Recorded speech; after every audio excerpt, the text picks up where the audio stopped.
Bonsoir et bienvenue dans ce résumé de l'actualité de ce lundi 7 mars 2022. Au programme évidemment la guerre en Ukraine qui continue, mais on parlera également des Jeux paralympiques et des présidentielles. Mais tout d'abord, vous l'avez vu, c'est la toute première édition. On se lance là-dedans, c'est de l'audio. On essaiera d'en faire un quotidiennement, mais évidemment ce n'est pas simple de pouvoir maintenir ce rythme. Et on fait de l'audio parce que c'est plus rapide à monter et à faire, tout simplement. On espère que ça vous plaira, on espère que vous serez au rendez-vous et évidemment, on le rappellera jamais assez, si vous avez des compétences ou vous avez envie de découvrir les métiers de l'audiovisuel, que vous ayez des compétences en caméraman, en monteur, en rédacteur, community manager, envoyez-nous un mail à actuel.leon2@gmail.com et rejoignez-nous. Allez, on commence tout de suite avec l'agresseur d'Ivan Colonna, qui a été mis en examen pour tentative d'assassinat terroriste. Cette actualité a eu lieu hier soir. Les Jeux paralympiques ce matin avec de l'or pour les Français. C'est Céline Hernandez qui remporte l'or en snowboard cross. C'est le deuxième titre pour la France. On reste dans le sport avec l'athlétisme et le Suédois Armand Duplantis qui bat le record du monde de saut à la perche en franchissant 6,19 m.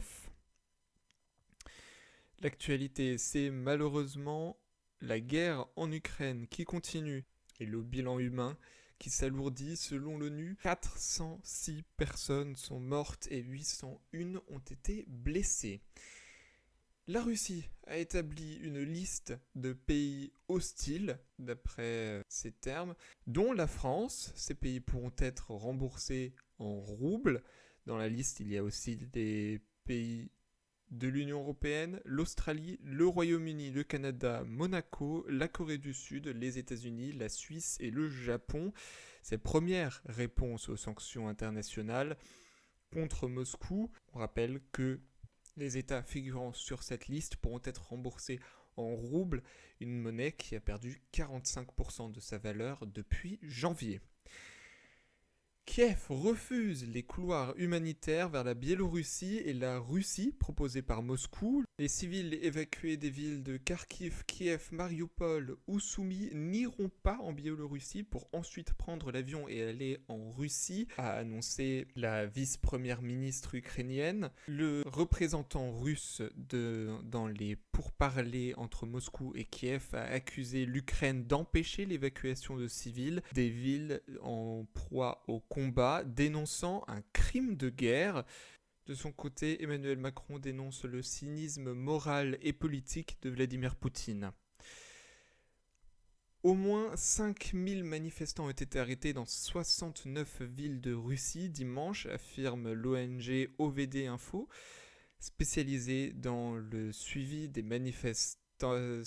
Quelques 2300 personnes ont été interpellées à Moscou et 1253 à Saint-Pétersbourg, d'après l'ONG.